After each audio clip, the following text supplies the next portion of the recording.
తినంగానే ఆయనకి కడుపులో నింపిపోయింది. అంటే ఆ మైండ్, ఆ మనస్సు అనేది టౌన్ నుంచి వచ్చాడు పెద్ద డాక్టర్. ఈయన ఈ గుడ్డ పీలిక మందు ఇచ్చాడు నాకు, దాని మీద మందు రాశాడు అని చెప్పి ఆ గుడ్డ పీలికని తిన్నాడు ఆయన. అయినా కూడా అది పనిచేసింది. అట్లానే మనము నమ్మకంతో ధ్యానం చేసుకుంటే ఏదైనా సాధ్యమే. నమ్మకపోతే విశ్వాసంలో ఏముంది? శ్వాస ఉంది. ఆ శ్వాస నమ్మాలి మనం. ఆ శ్వాస అనేది గాలిపటం, మన మనసు అనేది గాలిపటం అనుకుంటే శ్వాస అనేది దారం. ఆ దారాన్ని పట్టుకుంటే గాలిపటాన్ని మనం చక్కగా ఎగరేసుకోవచ్చు. అవునా కాదండి? దారం వదిలేస్తే ఏమవుతుంది? ఆ గాలిపటం పోయి ఏ ముళ్ళ కంపకో చిక్కుకోవచ్చు, ఎక్కడైనా పోవచ్చు.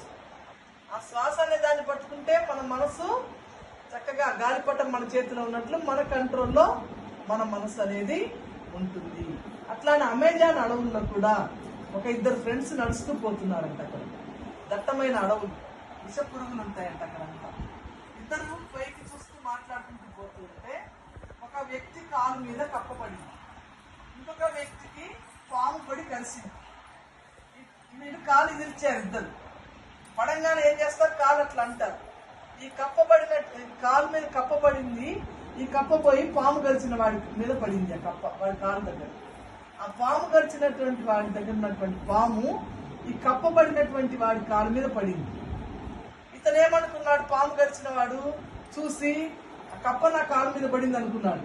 యాక్చువల్గా పాము గరిచింది, కానీ ఆ విషయం నిర్వీర్యం అయిపోయింది ఆయన బాడీలో.